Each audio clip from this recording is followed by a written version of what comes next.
ಒಮ್ಮೆ ಒಂದು ಮಹಿಳೆ ಎಟಿಎಂನಲ್ಲಿ ಹಣ ತೆಗೆಯುತ್ತಿದ್ದಳು. ಆಕೆಗೆ ಹಿಂಬದಿಯಿಂದ ಯಾರೋ ನೋಡುತ್ತಿರುವಂತೆ ಅನಿಸಿತು. ಆ ಸಮಯದಲ್ಲಿ ಒಂದು ಗಿಳಿ ತಲೆಯನ್ನು ಬಾಗಿಸಿ ಆಕೆ ಹಾಕುತ್ತಿದ್ದ ಪಿನ್ ಸಂಖ್ಯೆಯನ್ನು ನೆನಪಿಸಿಕೊಂಡಿತ್ತು. ಆಕೆ ವ್ಯವಹಾರ ಮುಗಿಸಿ ಹೊರಟ ನಂತರ ಒಬ್ಬ ಮನುಷ್ಯ ಅವಸರದಲ್ಲಿ ಆಕೆಯ ಬಳಿ ಬಂದು ಡಿಕ್ಕಿ ಹೊಡೆದು ಕ್ಷಮಿಸಿ ಎಂದು ಹೇಳುತ್ತಾ ಆಕೆಯ ಬ್ಯಾಂಕ್ ಕಾರ್ಡ್ನು ಗುಪ್ತವಾಗಿ ಕಸಿದುಕೊಂಡನು. ಅಷ್ಟರಲ್ಲಿ ಗಿಳಿ ತಕ್ಷಣ ಹಾರಿ ಬಂದು ಕಾರ್ಡ್ನು ತನ್ನ ಕೊಕ್ಕಿನಲ್ಲಿ ಹಿಡಿದು ಎಟಿಎಂಗೆ ಹಾರಿತು. ಅದನ್ನು ಸರಿಯಾಗಿ ಸ್ಲಾಟ್ನಲ್ಲಿ ಹಾಕಿತು. ಮನುಷ್ಯನು ಗಿಳಿಗೆ ಕೈ ಬೀಸಿದ. ಗಿಳಿ ಎಟಿಎಂನಿಂದ ಹೊರಬಂದ ಹಣವನ್ನು ಹಿಡಿದು ಅವನ ಕೈಗೆ ತಂದು ಕೊಟ್ಟಿತು. ಹೀಗೆ ಅವರು ಬೇರೆ ಬೇರೆ ಸ್ತರಗಳಲ್ಲಿ ಇದೇ ತಂತ್ರವನ್ನು ಮರುಕಳಿಸಿದರು. ಮನೆಗೆ ಹಿಂತಿರುಗಿದ ಮೇಲೆ ಮನುಷ್ಯನು ಹಣವನ್ನು ಎಣಿಸಿ ಜೋರಾಗಿ ನಕ್ಕನು. ಆದರೆ ಅವನ ಗೆಳತಿ ತೃಪ್ತಿಯಾಗಲಿಲ್ಲ. ನನಗೆ ವಜ್ರಗಳಿಂದ ಮಾಡಿದ ಅರಮನೆ ಬೇಕು ಎಂದು ಅವಳು ಎದ್ದು ನಿಂತಳು. ಅವಳನ್ನು ಸಂತೋಷಪಡಿಸಲು ಅವನು ಇನ್ನೂ ಧೈರ್ಯವಾದ ನಿರ್ಧಾರ ತೆಗೆದುಕೊಂಡ. ರಾತ್ರಿ ಕತ್ತಲಲ್ಲಿ ಗಿಳಿಯನ್ನು ಕಾರಿನಲ್ಲಿ ಕೂರಿಸಿ ಐಷಾರಾಮಿ ವಿಲ್ಲಾಗೆ ಕರೆದೊಯ್ದ. ಆಭರಣದ ರೂಪವನ್ನು ವಿವರಿಸಿ ಚಿಮ್ನಿಯ ಮೇಲಿನಿಂದ ಒಳಗೆ ಹಾರಲು ಸೂಚಿಸಿದ. ಗಿಳಿ ಯಶಸ್ವಿಯಾಗಿ ಒಳನುಗ್ಗಿ ಆಭರಣದ ಪೆಟ್ಟಿಗೆಯನ್ನು ಕಂಡು ಹಿಡಿದಿತು.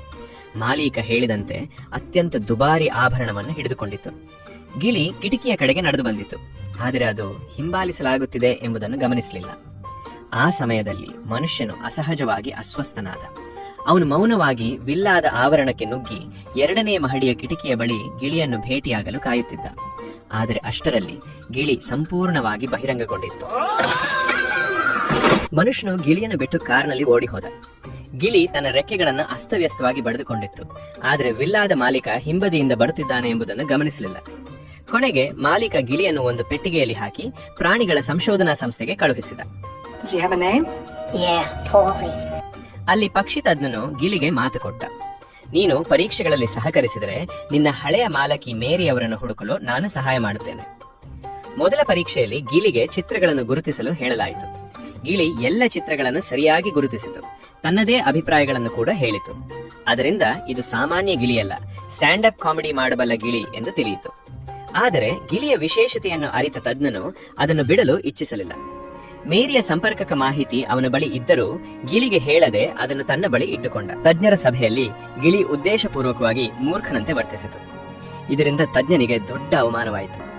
ಗಿಳಿ ಹಾರಿ ಹೋಗಲು ಪ್ರಯತ್ನಿಸಿದರೂ ವಿಫಲವಾಯಿತು.